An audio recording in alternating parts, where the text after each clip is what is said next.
ലക്ഷം കടന്ന് പ്രിയങ്ക, 1 ലക്ഷം കടന്ന് പ്രിയങ്ക. വയനാടിന്റെ പ്രിയങ്ക പ്രിയങ്കരിയായി മാറുന്നു. 1 ലക്ഷം കടന്നിരിക്കുന്നു. മഹാരാഷ്ട്രയിൽ BJP സഖ്യം അധികാരത്തിലേക്ക്. അധികാര തുടർച്ച. മഹാവികാസ് അഘാടി എന്ന ഇന്ത്യ മുന്നണി ഓടിക്കോളൂ. അപ്പോൾ പാലക്കാട് BJPയുടെ ശക്തി കേന്ദ്രങ്ങളെ തകർത്തെറിഞ്ഞുകൊണ്ട് കോൺഗ്രസിന്റെ തേരോട്ടമാണ് പ്രേക്ഷകർ ഇപ്പോൾ കാണുന്നത്. അങ്ങനെ പാലക്കാട് രാഹുൽ മാങ്കൂട്ടത്തിൽ 1418, ചേലക്കരയിൽ നമ്മൾ കൃത്യമായി പ്രവചിച്ചതുപോലെ UR പ്രദീപ് തന്നെയാണ്. നോക്കൂ ഉണ്ണി സാർ പറയുന്നത് പോലെ ഇവിടെ നിൽക്കുന്നുണ്ടാന്ന് കുറച്ച് നോക്കൂ കൂടുന്നുണ്ട്. നോക്കൂ 1 ലക്ഷത്തോളം വോട്ടുകൾക്ക് നമ്മൾ മുന്നിലാണ്. നോക്കൂ യൂട്യൂബിൽ.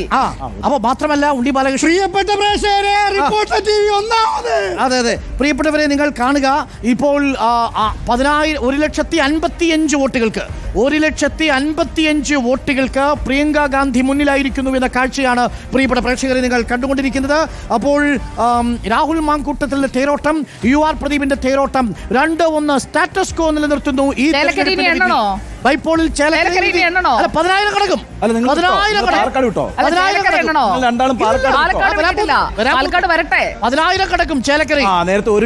ഡിസിസീവായ നമ്പറാണ്. നോക്കൂ എത്ര നിശ്ചിതമായ നമ്പർ. നോക്കൂ UDFിന്റെ LDFിന്റെ വോട്ടുകൾ തമ്മിലുള്ള വ്യത്യാസം. ചേലക്കരയിൽ വളരെ വ്യക്തമായ എഡ്ജ് UR പ്രദീപിന് കൊടുത്തിരിക്കുന്നു. രാധേട്ടൻ പോയാലും പ്രദീപേട്ടനെ ചേലക്കര കൈവിടില്ല. ഒട്ടേറെ പോയിട്ടില്ല. ചേലക്കര ഉൾപ്പെടുന്ന ആലത്തൂരിൽ രാധേട്ടൻ MP, ചേലക്കരയിൽ പ്രദീപേട്ടൻ MLA. ഇനി ഒരു കാര്യം ആ 2 ജനപ്രതിനിധികളും ശ്രദ്ധിക്കാനുള്ളത്, മണ്ഡലത്തിൽ ചർച്ച ചെയ്യപ്പെട്ട വികസന വിഷയങ്ങൾ ഇനി വരുന്ന നാളുകളിൽ അഡ്രസ് ചെയ്യണം.